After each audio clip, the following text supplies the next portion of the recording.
Assalamualaikum warahmatullahi wabarakatuh. Bismillahirrahmanirrahim. Wassalatu wassalamu ala nabiyyina Muhammadin wa ala alihi wasallam. Kepada rektor dan semua jajaran berbagai Universitas Islam Indonesia, semua yang saya hormati. Saya mau mengkaji halaman 173 ya, 173. Tepatnya dimulai dari 173 nanti sampai beberapa halaman ke depan. Di sini dikatakan oleh Sayyidina bin Abdis Salam, jadi ada cerita.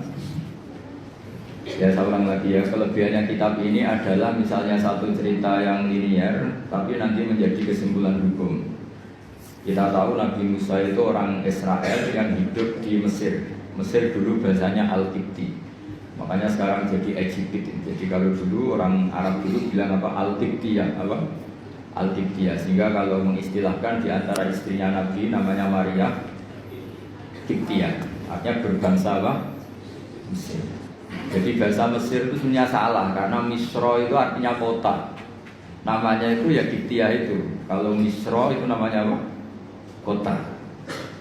Nabi Musa hidup di Mesir, kemudian dianiaya oleh Fir'aun, didolimi, kemudian beliau mau dibunuh, melarikan diri ke Madian. Melarikan diri ke Madian ini dirawat sama Nabi Syuaib. Nah, asal muala cerita, beliau di kawasan Madian. Saya pernah di Wadi Musa itu, sekarang ikut di Jordan. Jadi Madian sekarang itu ikut mana? Jordan. Saya pernah ke sana di Wadi Musa. Nah, beliau pas di situ santai-santai terus menemukan wajada ummatan minan nasi yaskun, orang rame-rame mengambil air, terus wajada min dunihim mur'ataini apa? Tajudan. Qala ma khatbuhuma, terus qalata la nasqi hatta yusdira ri'a'u wa abuna sayfum kabir. Terus ada orang apa ngambil air, terus di antara mereka itu ada dua perempuan. Tidak usah diteruskan cantik apa enggak, karena Nabi itu enggak boleh jelalatan. Tapi yang jelas cantik. Karena putrinya Nabi itu enggak boleh jelek. Bukan, memang gitu, Allah itu punya sunnah unik. Jadi istrinya Nabi, putrinya Nabi itu enggak boleh jelek. Karena nanti jadi ma'rodan lil taubah, jadi sasaran bulian.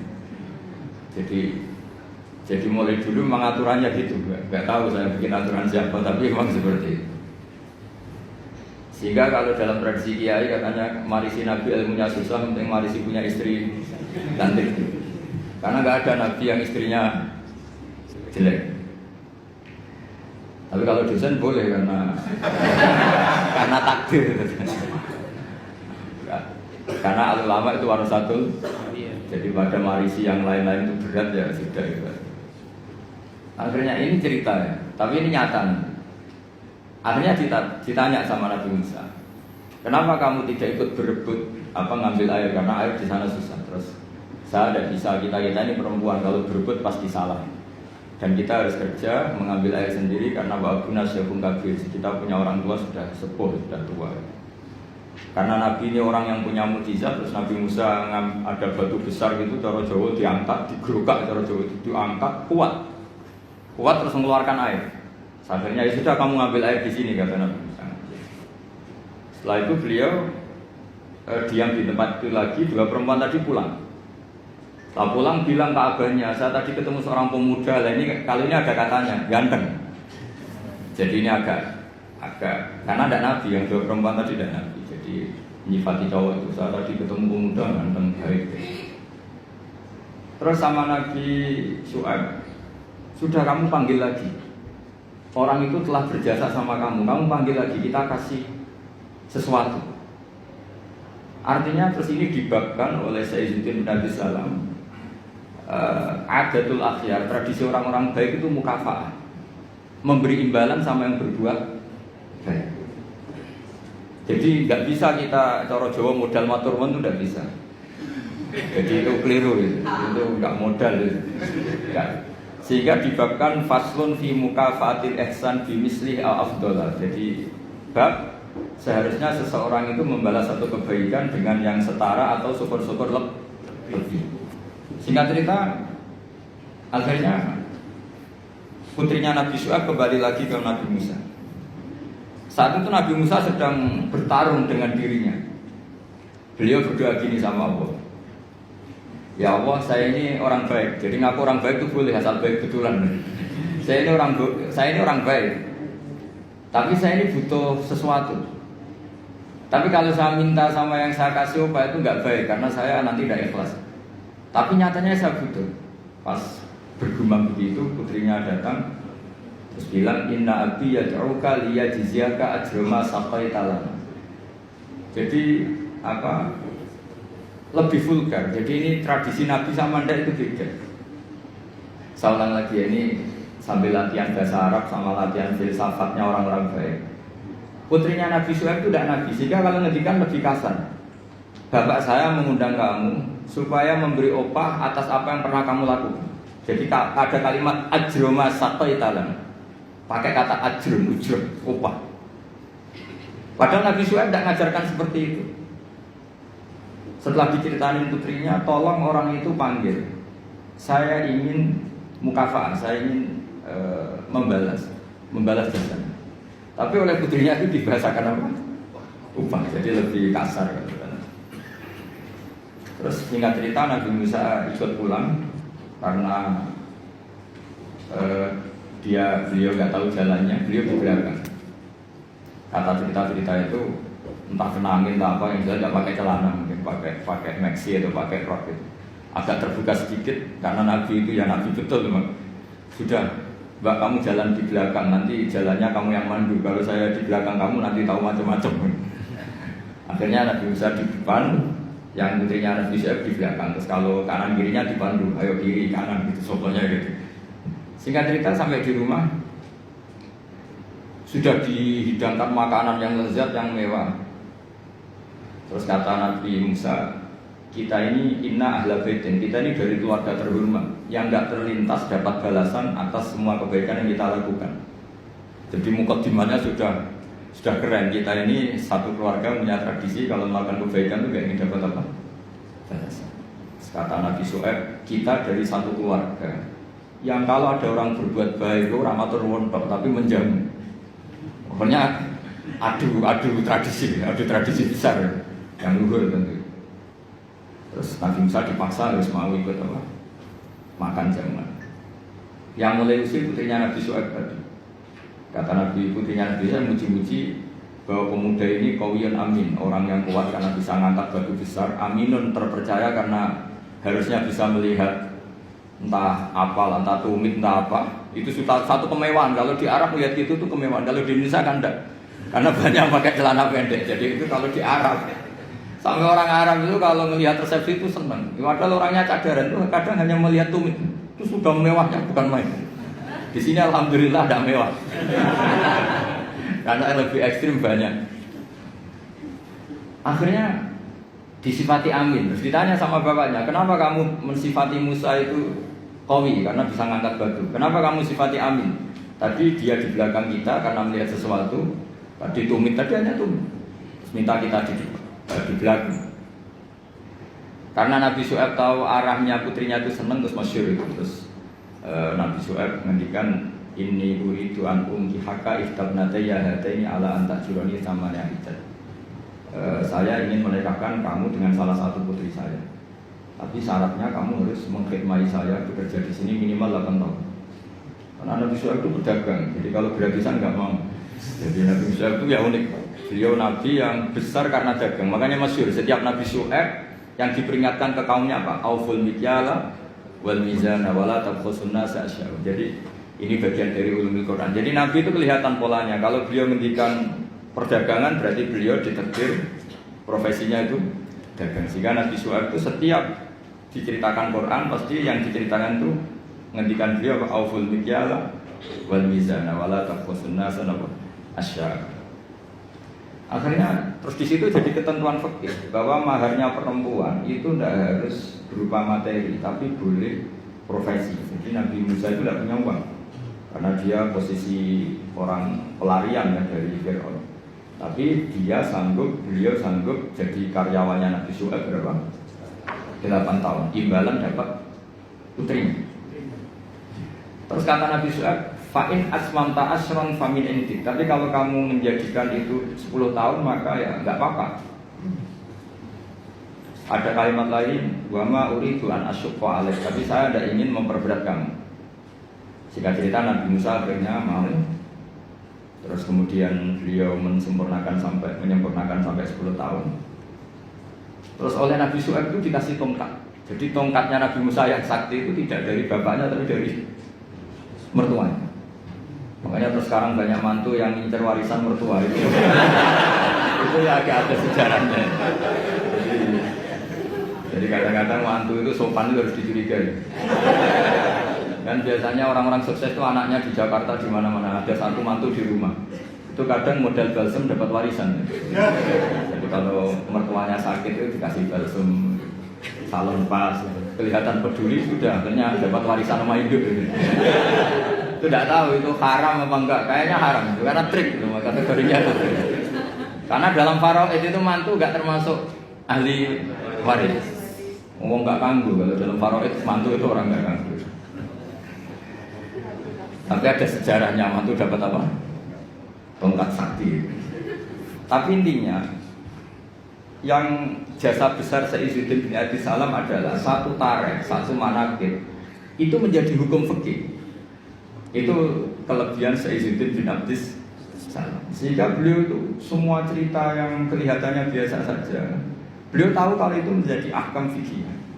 Dan di sini betul yang dikatakan ulama di Quran ada 1000 hukum, 1000 cerita, 1000 pelajaran, 1000. Itu sebagian besar itu bukan langsung bahasa hukum kayak di kanon-kanon ilmiah itu enggak, ya memang bahasanya cerita biasa. Tapi di situ akan menjadi satu pelajaran betapa pentingnya seseorang peduli sama perempuan. Buktinya Nabi Musa tadi langsung peduli sama perempuan. Betapa pentingnya satu peradaban. Kalau lelaki jalan sama perempuan, sebaiknya perempuan yang di belakang, lelakinya yang di depan. Padahal di kondisi yang seharusnya perempuan di depan, karena ini yang tahu jalan. Terus betapa pentingnya mukafa'ah, kalau ada kebaikan ya harus dibalas dengan kebaikan, tidak gratisan. Betapa pentingnya tradisi besar. Kata Nabi Musa, kita ini dari keluarga yang punya tradisi. Kalau berbuat baik itu tidak minta imbalan, juga ada ingin dapat imbalan. Nabi Syuaib membalas kita juga dari keluarga besar yang tidak ingin ada orang berbuat baik kemudian tidak dibalas. Itu kan luar biasa. Itu kalau di tradisi saya, keluarga kiai itu memang harus seperti itu. Kalau ngajar ya ngajar saja. Saya itu tidak pernah kepikiran di UI, di Wongke atau di masyarakat. Ya kalau ngajar ya ngajar saja. Jika dalam tradisi ilmu tasawuf itu kalau sholat ya sholat saja. Kriminal besar kalau dalam ilmu tasawuf orang sholat ingin masuk surga itu kriminal besar itu kalau dalam ilmu tasawuf. Makanya masyhur itu kan Nabi Isa disuruh sama Allah, kamu sana ke gunung sana.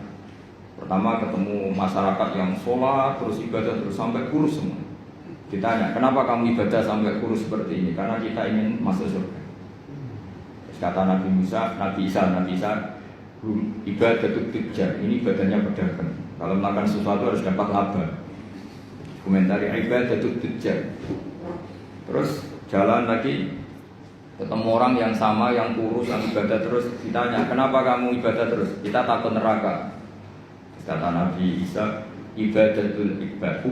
Ini ibadahnya para budak. Jadi melakukan pekerjaan karena ketakutan. Jamu majikan, jamu rektor, jamu pimpinan itu namanya ubad, itu budak. Takut ditegur dosen, ditegur atasan.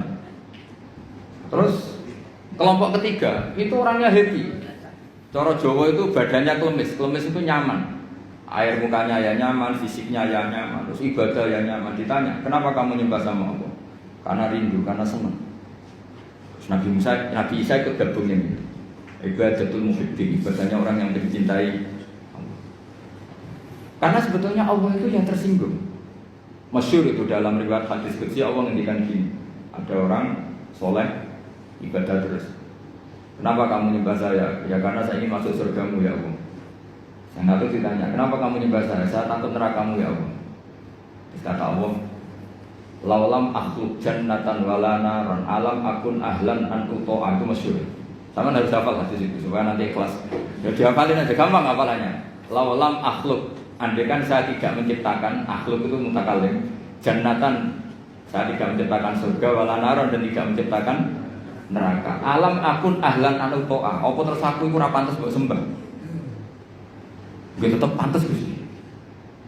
Nah itu makanya saya itu kalau ngaji di mana-mana tuh bikin analogi. Saya ini kan orang yang sering bikin analogi tentang ilmu-ilmu hakikat. Misalnya gini, sampai tak tanya, ini mic ini warnanya apa? Sampai jawab apa? Hitam kan? Minta bayaran apa enggak? Enggak kan? 1 tambah 1 itu berapa? 2. Kita biasa ikhlas mengatakan 1 tambah 1 2. Tidak bilang gini, kalau dikasih 1 juta tak jawab 2, kalau enggak tak jawab 4. Enggak begitu kan? Artinya kita sering ikhlas mengatakan 1 ditambah 1 2. Itu ikhlas sekali, nggak ada yang bayar yang jawab 2. Tapi kenapa saat Anda mengatakan Allah Tuhan juga itu hakikat, nunggu digajar surga? Itu kan kacau sekali di dalam. Kita sering ikhlas mengatakan kebenaran, misalnya 1 tambah 1 2. Ini meja warnanya hitam, ikhlas nggak teman? Ikhlas. Tapi saat Anda mengatakan Allah itu Tuhan, minta surga. Ya tapi maklum kamu tidak usah ke sana, nanti gak jadi dosen jadi wali nanti repot. Nah ini cerita aja, cerita bahwa dosen juga bisa jadi wali gitu. Tapi nanti kalau latihan ya itu tadi, gak usah gaji, gak usah penghormatan, gak usah macam-macam. Bisa masalah kan, masalah di rumah maksudnya, gak masalah di kamar. Tapi itu memang latihan, ilmu itu harus dilatih. Sehingga kita ini sama Allah malu. Malunya adalah saat kita mengatakan 1 tambah 1 2 tidak karena upah, hanya karena ingin kita ngomong hakikat. Hakikatnya memang 1 tambah 1 2. Nah Allah itu hakikatnya Tuhan. Di mana-mana Tuhan itu ya layak disembah. Makanya kata Allah, andai kan saya tidak menciptakan surga atau neraka, apa lalu kamu tidak nyembah saya? Bisa saja orang ini jawab, ya enggak lah Gusti, rugi ngapain kan, ini kan masalah gitu. Makanya sebetulnya Allah itu tersinggung sama orang-orang yang nyembah karena surga atau karena. Tapi karena Allah itu zat yang baik, meskipun tersinggung itu ya baik-baik saja. Ini bedanya Allah sama makhluk. Artinya Allah itu zat yang sangat Rahman, sangat Ghafur. Meskipun tersinggung itu ya nggak apa-apa, tetap mengapresiasi ibadahnya orang-orang, kemudian diberi pahala apa? Maka dalam cerita-cerita sufi itu masyhur itu. Suatu saat Rabi Adawiyah itu bawa api, bawa oncor. Kalau dulu itu oncor. Ngerti nggak apa itu? Obor itu. Yang satu bawa air 1 gelas. Ditanya, kamu mau kemana? Mau membakar surga dan memadamkan neraka. Terus kenapa ya? Doanya Rabi'ah yang paling masyhur gitu. Ya Allah, jika saya menyembah Engkau karena ingin masuk surga, haramkan saya selamanya tidak akan masuk. Dan jika saya menyembah Engkau karena takut neraka, neraka akan saya isi sendiri, tidak usah diisi oleh saya saja. Karena ini sudah ilah dari jatil hakikat. Kalau kita bisa mengatakan 1 tambah 1 2 itu ikhlas tanpa presentasi apapun, kenapa mengatakan Allah Tuhan nunggu digaji surga? Jangan-jangan di hati kita kalau nggak ada surga kita tidak mengatakan Allah itu Tuhan. Jangan-jangan kalau kita tidak jadi dosen UII tidak peduli sama perjalanannya Islam di Indonesia. Jangan-jangan kalau saya nggak dikiaikan di UI saya tidak peduli sama perjalanan Islam di Indonesia. Itu kan lama-lama gitu. Saya senyum karena profesi saya pramugari. Di rumah kan tidak pramugari lagi, maka nggak perlu senyum. Kasihan suaminya tuh. Maka bahaya sekali kalau seperti itu. Dosen di kampus pengajar, di rumah tidak pengajar tapi penghajar. Itu nggak boleh seperti itu. Kalau dosen di kampus harus dosen di rumah. Kalau senyum di pesawat harus senyum di rumah karena senyum itu kebaikan. Kalau di pesawat baik ya di rumah baik. Ngajar itu kebaikan. Kalau di kampus baik ya di rumah. Allah itu Tuhan, di mana-mana Tuhan, kapanpun sebagai Tuhan. Nah, di sini ini pentingnya ilmu. Makanya di Quran, ini kembali lagi ke ulumul Quran. Kalimat fattakun naro itu dengan fattakuni itu banyak fattakuni sebetulnya. Karena kalau fattakuni itu ilmu hakikat, jadi fattaku mongko wedya sira kabeh ning ingsun, kamu takutkan saya, takutlah kepada saya. Ya ulil albab, kalau kamu punya akal. Jadi orang yang punya akal takutnya sama Allah, bukan takut sama neraka. Makanya dalam cerita itu pernah Sayyidina Ali itu di satu masjid mubalignya atau penceramahnya itu cerita neraka. Serunya bukan main. Oh neraka itu gini. Memang neraka itu seru betul. Benda dimasukkan neraka itu jatuh sampai Qa'ri Jahannam paling bawah itu nunggu 70 tahun. Bisa dibayangkan kalau kita masuk ke sana itu naiknya kayak apa itu susahnya. benda yang dimasukkan ke neraka dijatuhkan itu sampai bawah itu nunggu berapa? Bisa kamu bayangkan kedalamannya neraka itu menghabiskan meteran berat. Benda dijatuhkan ke neraka itu sampai bawah nunggu berapa? Wah, enggak apa ya? Wah, semua cerita neraka sehingga hadirin itu nangis semua. Sayyidina Ali pas liwat terus si penceramahnya dipanggil. Kamu membuat mereka takut oleh neraka sampai seperti itu. Apa kamu bisa sukses membuat mereka takut kepada Allah sampai seperti itu? Dites, nggak bisa Mbak. Terus masyhur itu Sayyidina Ali mengatakan, "Atajizu an wasfi makhluqin mislah." Masa ngadepin neraka saja sesusah itu? Apapun topnya neraka itu makhluk, sesuatu yang diciptakan Allah. Harusnya kamu lebih takut sama Allah. Sehingga semenjak itu dirubah cara ceramahnya dirubah. Jadi tidak, karena tadi itu yang diikuti ulama-ulama tasawuf. Jadi ulama tasawuf itu orang yang mengembalikan pada akal waras. Ya kayak tadi, saya mengatakan ini hitam itu hanya karena apa? Ya memang warnanya hitam. Supaya saya jadi orang waras, kalau hitam ya tak bilangkan hitam, tak katakan hitam. Sama, Allah itu Tuhan. Kapan saja Tuhan, dia sebagai Tuhan. Andai kan tidak menciptakan surga atau neraka, dia tetap sebagai Tuhan. Jadi kesetatusan Tuhan Allah itu tidak nunggu bikin neraka atau kita ini adalah orang yang sudah peduli sama pendidikan. Untuk diangkat dosen apa enggak, kita tetap ngajar di mana saja, kapan.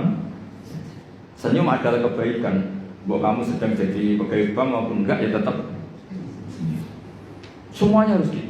Peduli sama yatim piatu ya sudah satu kebaikan. Untuk kita pengurus yayasan apa enggak, ya tetap peduli sama yatim. Nah itu ilmu hakikat. Sesuatu itu dikembalikan pada proporsinya. Itu termasuk yang diajarkan Sayyiduddin Bid'ah Salam. Sehingga kita kalau maknani fattaqun naro sama fattaquni wattaqullah, kualitasnya itu tentu tinggi fattaqullaha atau fattaquni ya Allah. Karena Allah itu zat yang harus kita sembah, kita puja-puja, kita takuti ya sebagai Tuhan, sebagai Allah. Bukan nunggu karena Allah bikin surga atau neraka. Itu dalam ilmu tasawuf. Tentu kita mungkin kelasnya tidak sampai seperti itu. Dan tidak perlu seperti itu nanti. Sehingga terus ibadah yang ingin masuk surga itu disebut ibadah tujar. Apa? Ibadahnya para apa? Pedagang. Jadi harus ada untungnya. Jadi Allah berjadi mitra dagang. Itu sopan nggak kira-kira? Ya Allah tak sembah loh, tapi ada syaratnya. Apa? Ya saya harus masukkan ke surga. Kata Allah kalau nyembahnya tidak benar tak kurangi. Ternyata poin kamu tak. Berarti kan jadi panjang, apa? Makanya masyhur itu ada guyonan, ini guyonan sufi tapi nyata. Ada orang nggak pernah maksiat, nggak pernah apa-apa. Toat terus nggak pernah maksiat, masuk surga. Ditanya, kenapa kamu masuk surga? Karena saya tidak pernah maksiat terus ditoat terus. Ya oke, kamu di surga. Umur kamu berapa? 80 tahun. Oke, kamu di surga 80 tahun. Protes orangnya. Ya Allah, ibadah saya katanya surga itu selamanya. Kenapa 80 tahun? Kan kata kamu masuk surganya karena amal kamu kan. Kamu amalnya hanya 80 tahun, ya surganya 80 tahun. Yang abadi itu fadl saya, anugerah saya. Akhirnya ya sudah Gusti saya masuk surga karena fadl kamu, karena tidak jadi sudah karena kamu. Artinya kalau kamu menyembah Allah karena ingin masuk surga, kemudian ibadah kamu konversi jadi surga, itu berdurasi. Ya harusnya sholat seperti itu pahalanya hanya sekian, sudah sekian saja. Makanya orang-orang tasawuf itu takut kalau ibadahnya seperti itu. Makanya orang tasawuf itu ikutnya ya walladzina amanu asyaddu hubbal lillah. Orang-orang yang mukmin itu harusnya sangat mencintai Allah. Ya ibarat gini tuh. Bapak-bapak yang enggak punya wanita lain atau enggak goda wanita lain itu ada yang karena takut, ada yang karena cinta. Keren man. Kalau karena takut sekali enggak konangan itu ya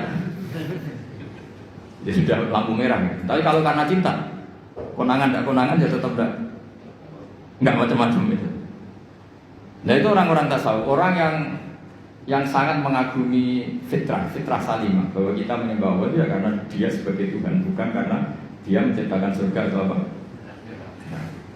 Nah, itu bedanya. Makanya Nabi Musa tadi kembali ke ikhlas. Nabi Musa melakukan kebaikan sama putrinya Nabi Syuaib itu ikhlas. Nabi Syuaib memberi hidangan sama Nabi Musa juga apa? Yang putrinya yang agak banyak kepentingan tadi. Ini orang ganteng, kalau mereka orang lain gimana ya? Akhirnya Nabi Suhaib ya sudah daripada gitu terus ini ya teruskan. Jadi ini faslun fi mukafatil ihsan bimisli al-afdal. Pakai cerita qala inna abi yad'uka liyajziyaka ajrama saqaita.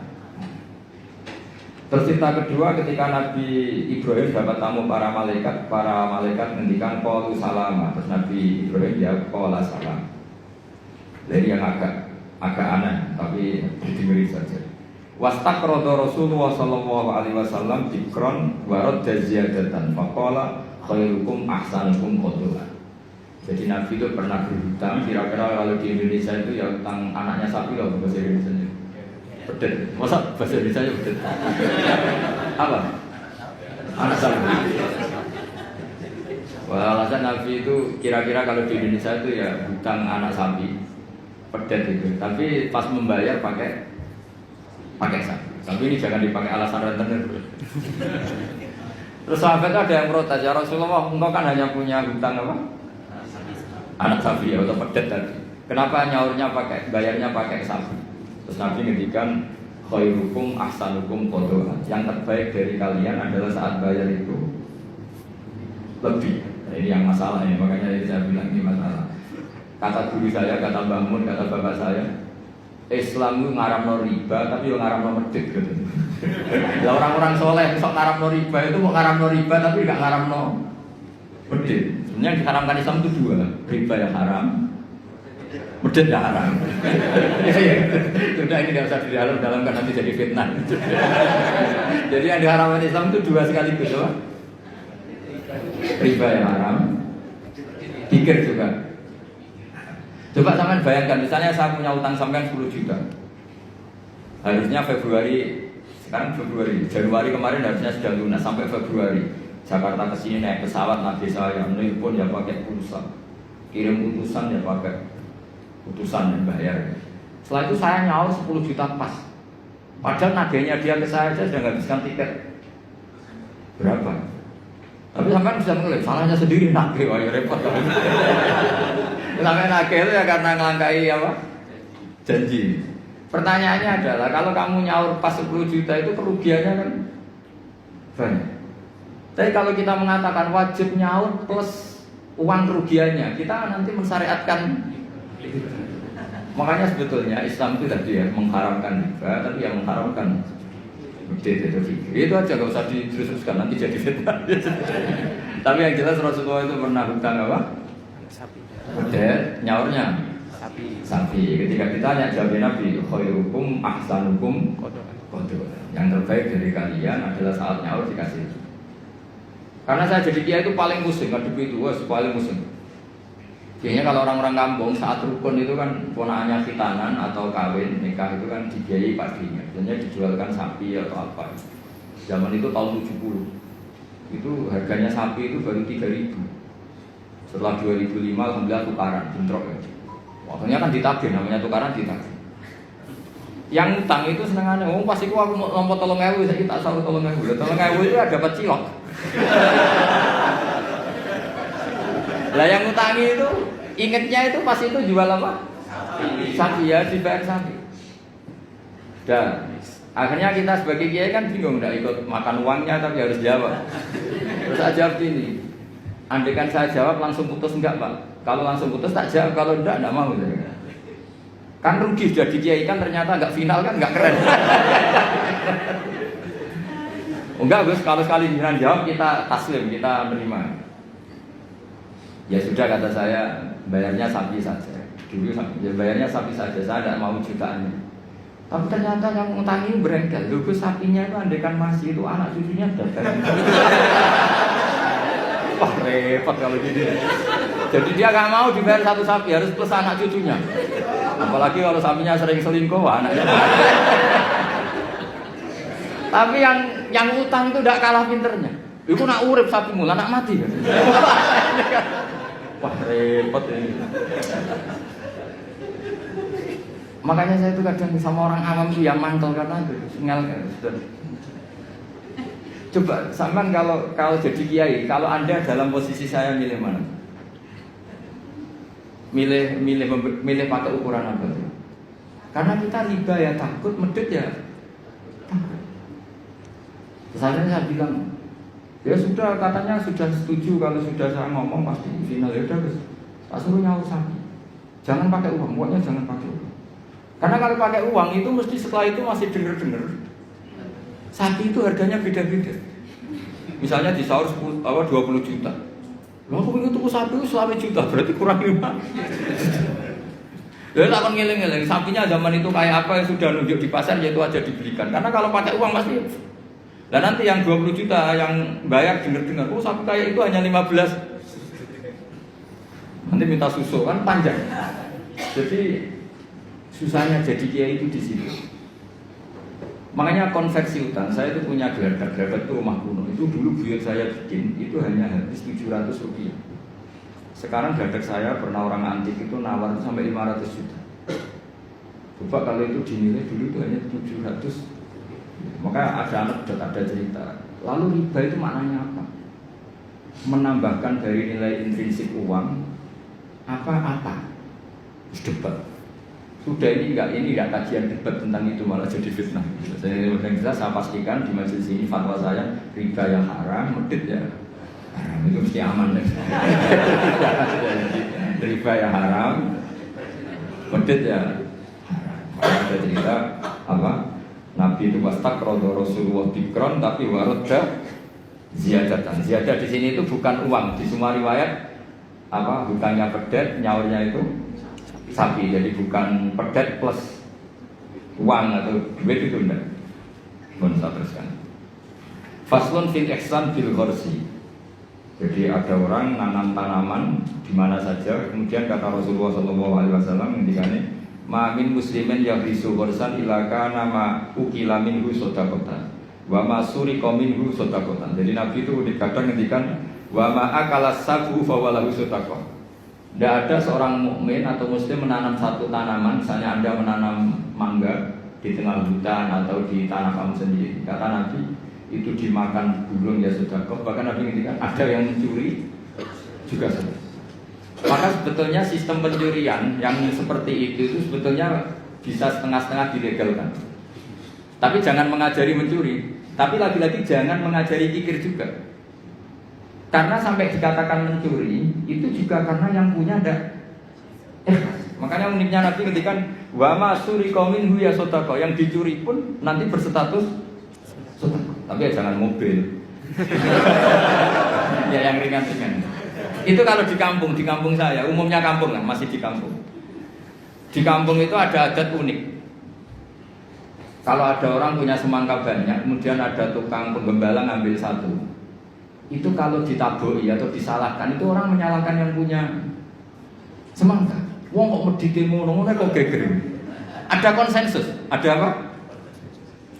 Jadi agama itu yang ngaramkan nyuri, tapi juga ngaramkan medit. Itu jadi perlu dicatat. Coba sama lihat di kampung-kampung, ada orang punya 1 hektar atau 1 ladang, terus punya mangga banyak. Ada yang nyuri 1 digebukin, orang nyalahkan siapa? Nyalakan yang gebukin apa nyalakan yang nyuri? Nyalakan yang gebukin. Lah yang nyuri akan karuan salah, jadi gak perlu disalahin gitu. Tapi yang jelas Nabi ngendikan kalau ada orang punya tanaman kemudian dimakan hewan atau dicuri, bahasanya Nabi masih suri kok. Maka itu menjadi sedekahnya dia. Nah kemudian di fikih itu ada bab yang agak sensitif. Namanya ulima ridho. Ulima ridho itu nggak pamit, tapi kira-kira yang punya pasti boleh, itu boleh. Wah kalau enggak semua dosen, semua kiai, semua santri pernah nyuri kalau itu. Karena gini, misalnya saya akrab, ya saya misalnya akrab sama seseorang, pas di kamar mandi misalnya. Terus saya pakai HP-nya karena penting, tak pakai handphone. Itu nyuri apa pinjam? Enggak, jawab saja. Nyuri apa pinjam? Nyuri, enggak pamit. Tapi kalau dikatakan nyuri, nemen wong akrab gitu kok, gitu aja kok. Parah lagi kalau kamu marung, itu di fikih itu mesti nyuri semua. Coba kamu ke warung, terus ada gedang goreng di situ kamu makan. Coba itu apa? Nyuri apa enggak? Dikatakan nyuri itu di depan umum. Dikatakan beli wong belum kamu bayar. Dikatakan tamu wong itu warung kok tamu. Jadi di fikih itu didiskusikan seperti itu.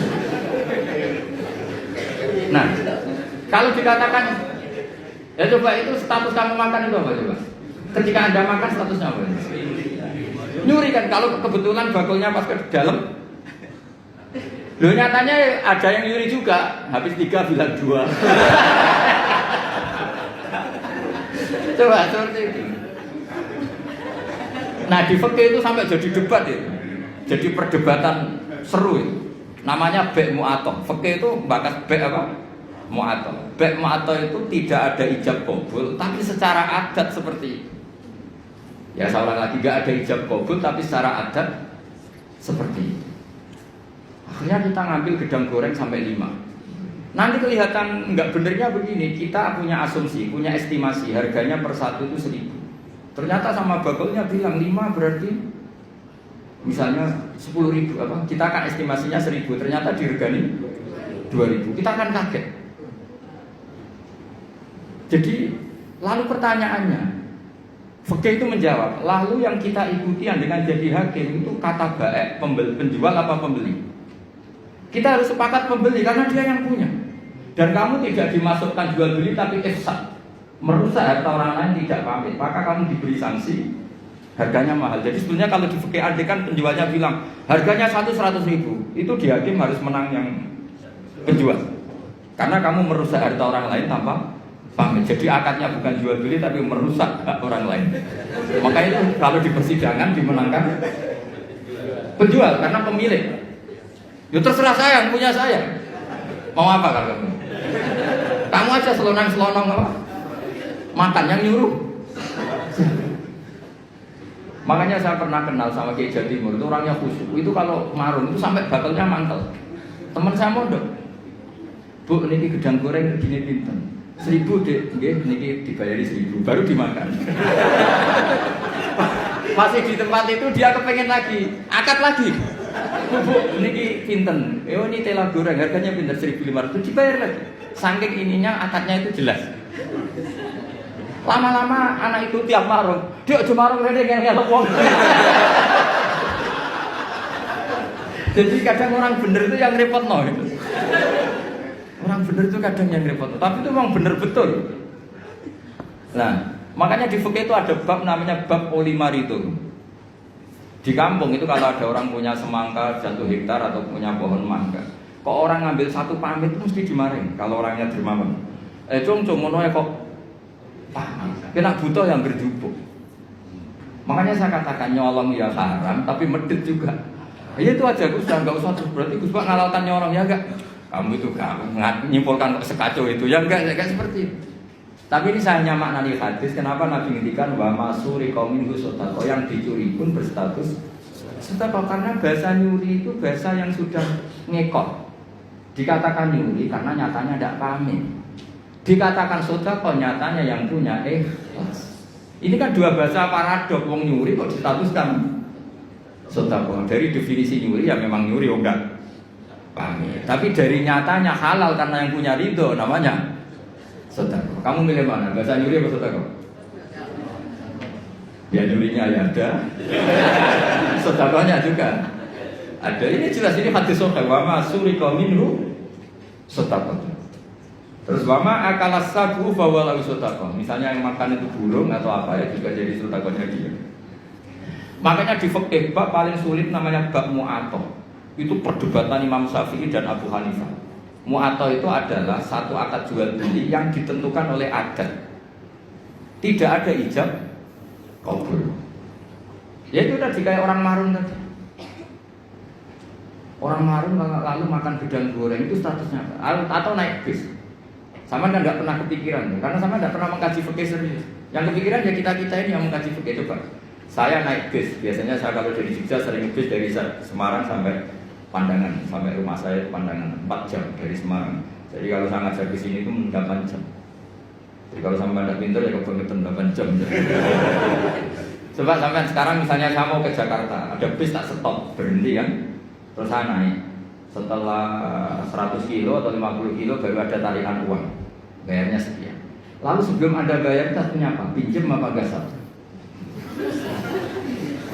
Nggak pinjem apa gasap? Dikatakan gasap kan supirnya yang berhenti. Terus dikatakan pinjem, nyatanya nanti disuruh bayar. Dikatakan bayar di durasi waktu itu belum bayar. Statusnya apa?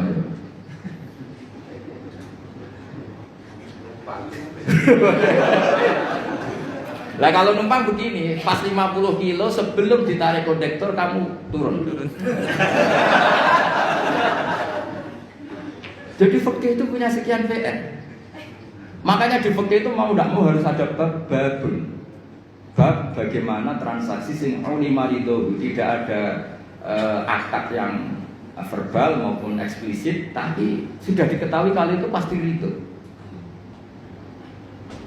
Ya kayak tadi, namanya bakul, ada orang makan gedang goreng itu ya seneng karena dianggap aset, dianggap kepayan terus.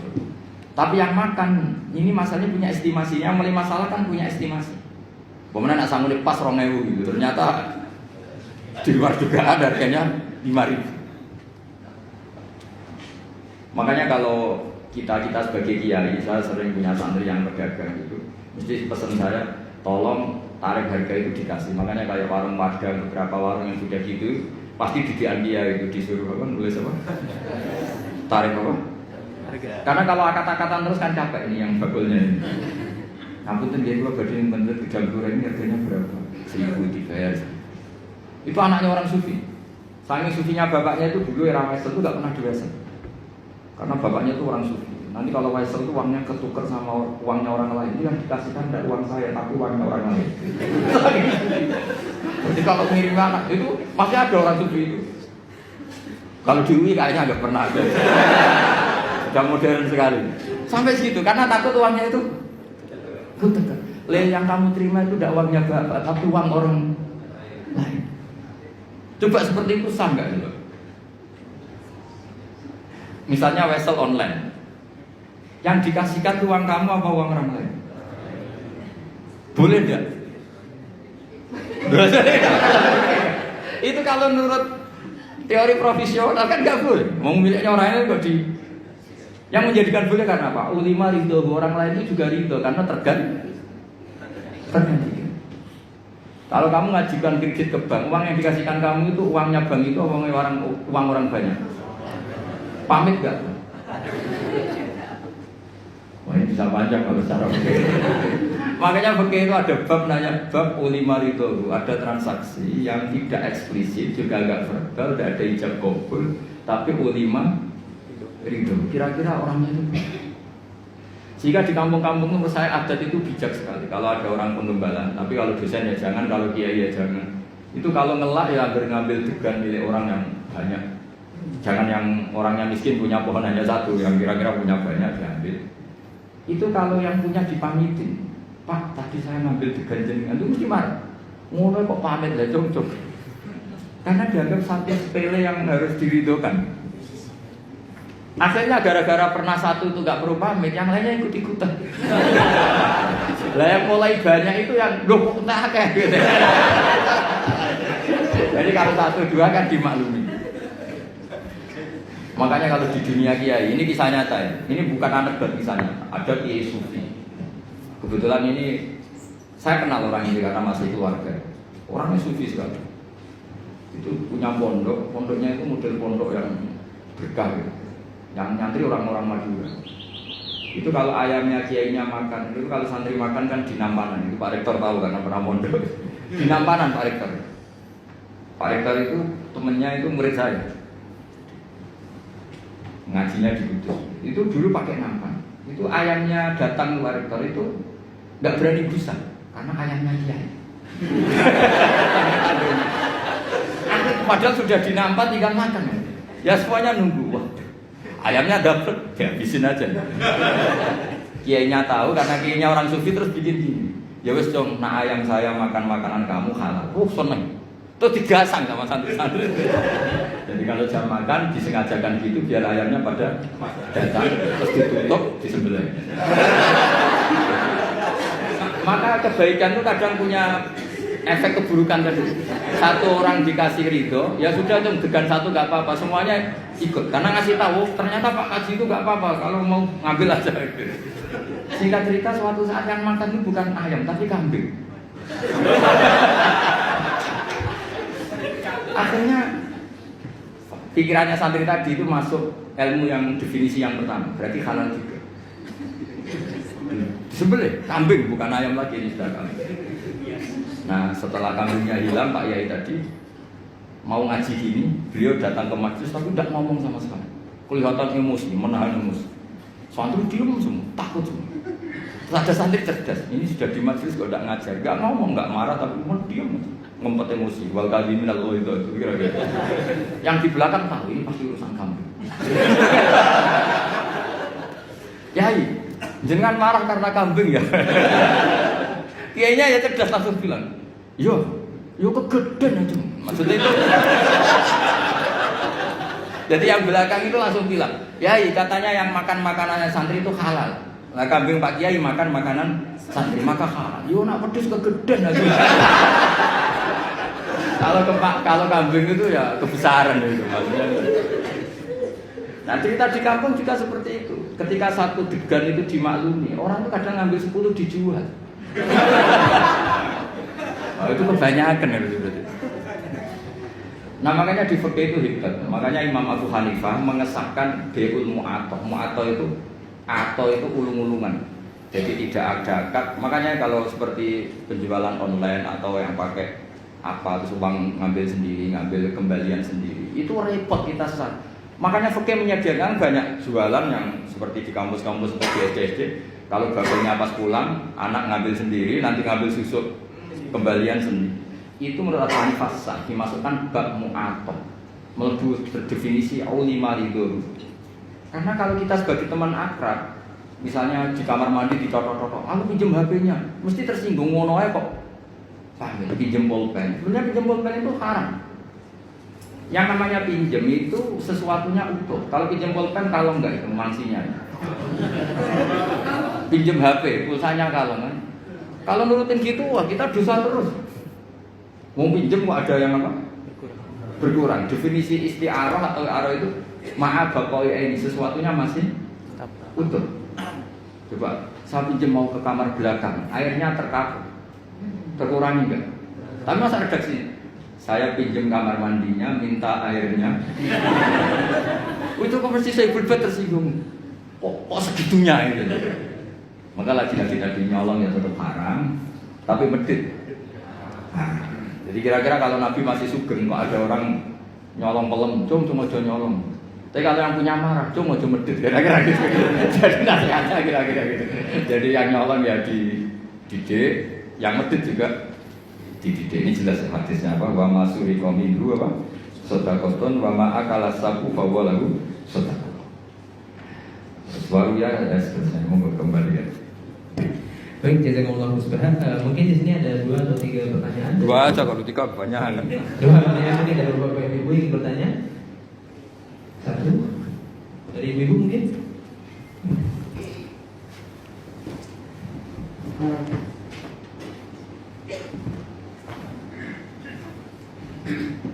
Assalamualaikum warahmatullahi wabarakatuh. Assalamualaikum. Terima kasih makanya menarik tadi dengan Ustaz. Teringat ini terkait dengan pamrih itu sebenarnya boleh atau tidak. Jadi kalau kita melakukan sesuatu bisnis itu selalunya ada pamrih. Bahkan termasuk juga pamrih untuk mendapatkan itu Allah begitu. Itulah tadi yang disampaikan Ustaz. Oh iya. Terima kasih. Assalamualaikum warahmatullahi wabarakatuh. Waalaikumsalam.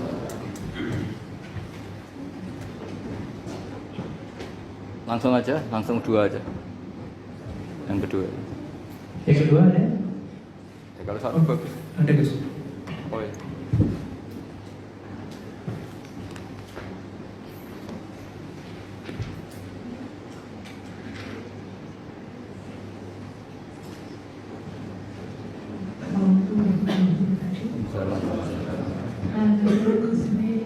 Mungkin minta saran kalau di kampus tadi. Yeah. Ketika kita menggunakan barang-barang kampus pakai sengaja tidak ini. Yeah. Tapi kira-kira apa akan juga? Nah, ya makanya itu. Mungkin ada sengaja ke pasca atau. Ternyata terusik juga.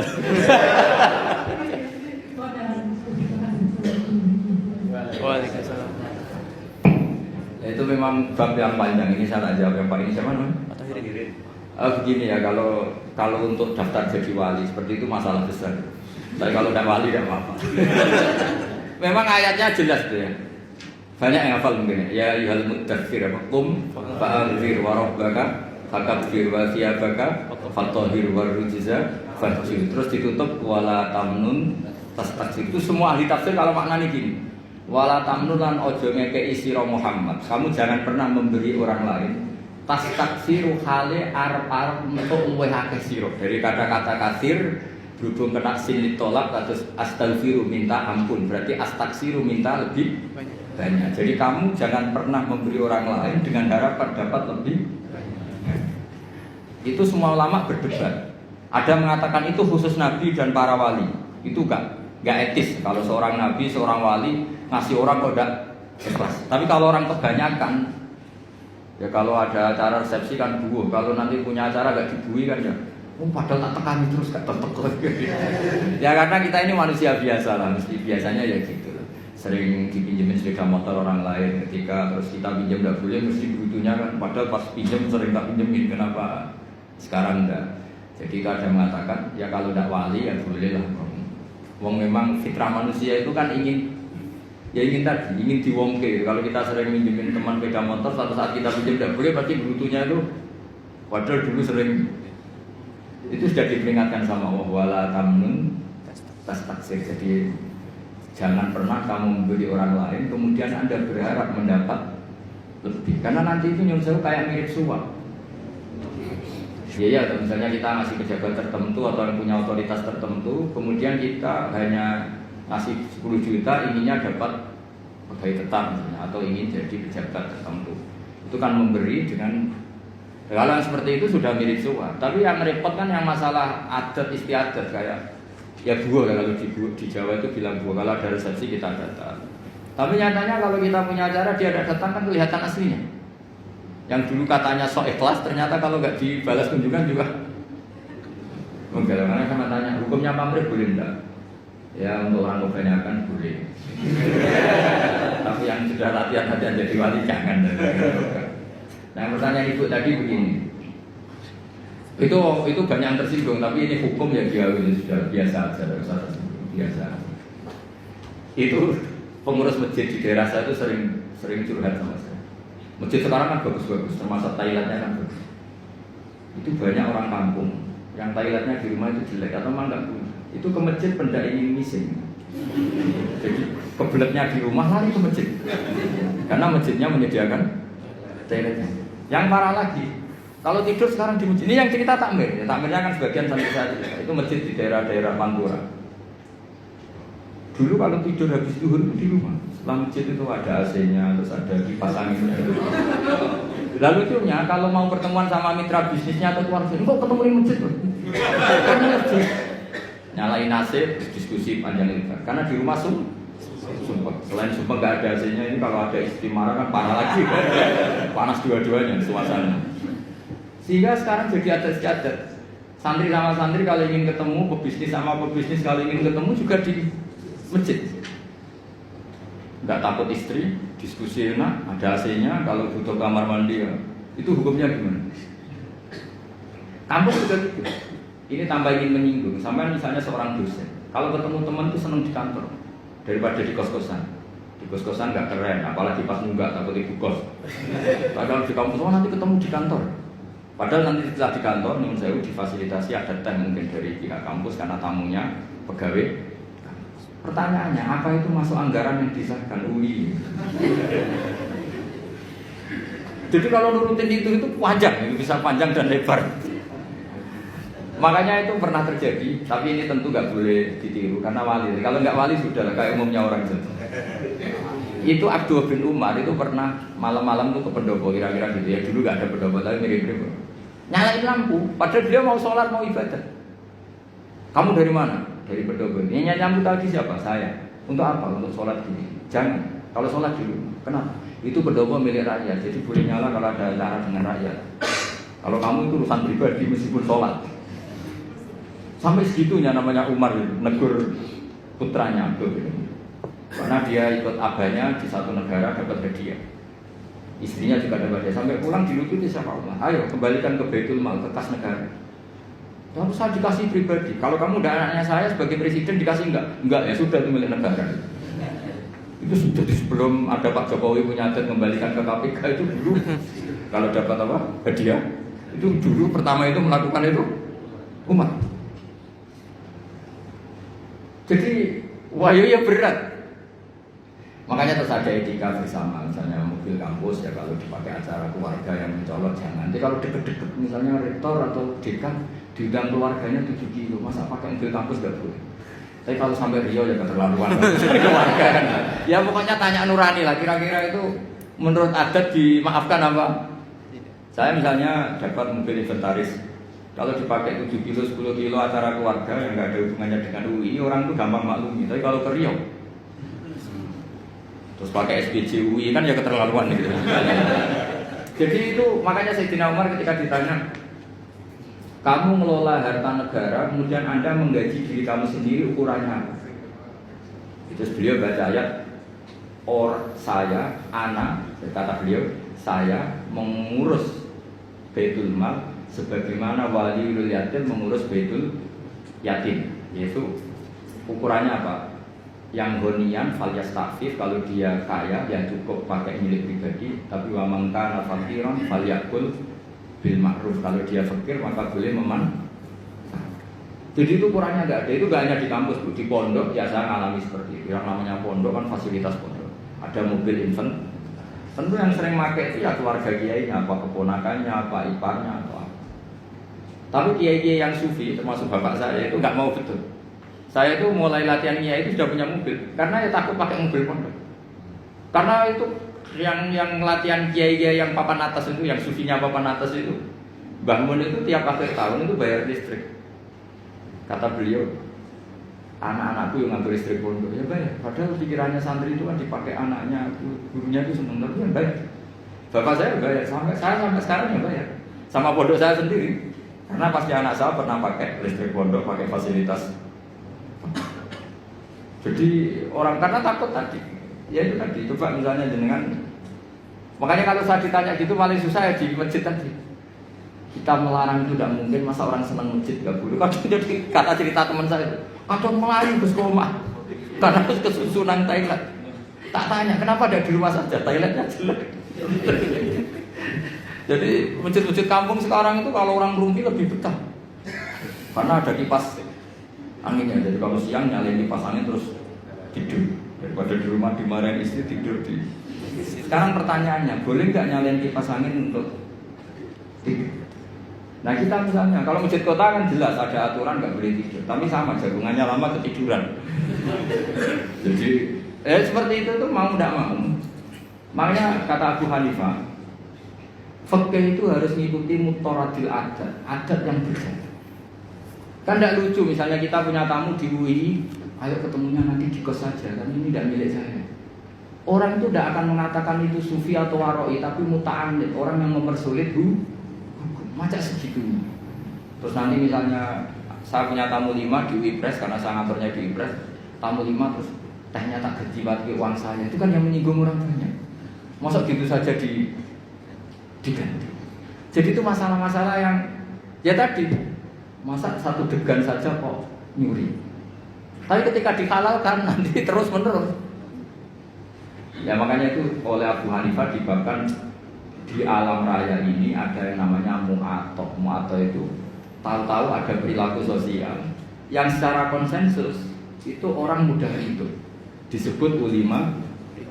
Coba saya misalnya punya kursi di depan, banyak kan di jalan-jalan raya ada kursi di depan, kamu nyetop bis duduk di situ. Terus kamu saking sufinya notok-notok yang punya rumah, tok. Ada orangnya baru di kamar mandi, baru tidur, bangun-bangun, wonten apa? Nyuwun sewu pamit jadi derek. Lenggah. Kira-kira orangnya mantau apa enggak? Karena ngel-ngel loh gitu, kalau mendingan langsung duduk. Lah nanti mulai masalah gini, jebule duduknya transaksi narkoba, itu masalah. Tapi kalau sekedar duduk untuk nyetop bis atau nunggu teman, makanya Abu Hanifah ngendikan ukurannya itu adat. Makanya di fikih ada disebut al-adat muhakkamah. Adat itu juga bagian dari referensi hukum. Ya disebut apa? Al-adat. Ya Bu ya, jadi ukurannya nurani sama adat.